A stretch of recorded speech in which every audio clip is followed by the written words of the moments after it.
సింపుల్‌గా ఆలు పులావ్ రెసిపీ ఎంత టేస్టీగా ఉంటుందో అది కూడా ప్రెషర్ కుక్కర్‌లో చేశాను. వీడియోని సేవ్ చేసుకొని స్కిప్ చేయకుండా చూసేయండి. 10 నిమిషాల్లో చేసుకోవచ్చు. చాలా టేస్టీగా ఉంటుంది. ముందుగా పావు కేజీ బేబీ పొటాటోస్ని తీసుకొని పైన తొక్క తీసుకొని ఫోర్క్తో ఈ విధంగా లైట్గా హోల్స్ పెట్టుకోండి.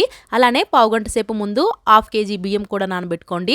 ఇప్పుడు ప్రెషర్ కుక్కర్లో కొద్దిగా నెయ్యి, కొంచెం ఆయిల్ వేసుకొని లైట్గా పలావ్ సామాన్లు, 2 బిర్యానీ ఆకులు, ఒక చిన్న సైజు ఉల్లిపాయ, ఒక 5-6 పచ్చిమిర్చి, అలాగే హాఫ్ కప్పు క్యారెట్ ముక్కలు, బంగాళదుంపలు వేసుకొని ఒక 5 నిమిషాలు మగ్గిన తర్వాత ఒక పండు టమాటో ముక్కలుగా కట్ చేసుకొని వేసుకొని ఫ్రెష్గా నూరుకున్న అల్లం వెల్లుల్లి పేస్ట్ 1 స్పూను, అలానే కొత్తిమీర పుదీనా కూడా వేసుకున్న తర్వాత టేస్ట్కి సరిపడా సాల్ట్, కొంచెం గరం మసాలా, కొంచెం పలావ్ మసాలా, కొద్దిగా కారం వేసుకొని ఒక 5 నిమిషాల పాటు బాగా మగ్గించుకోవాలి. తర్వాత ముందు నానబెట్టుకున్న రైస్, కొంచెం కసూరి మెతి, ఒక హాఫ్ చెక్క నిమ్మరసం వేసుకొని 1 నిమిషం బాగా కలుపుకొని, 1 గ్లాస్ రైస్ కి 1.5 గ్లాస్ వాటర్ పోసుకొని కొంచెం కొత్తిమీర వేసుకొని 3 విజిల్స్ వచ్చే వరకు ఉడికించుకోవాలి. టేస్టీగా ఆలు పులావ్ రెడీ.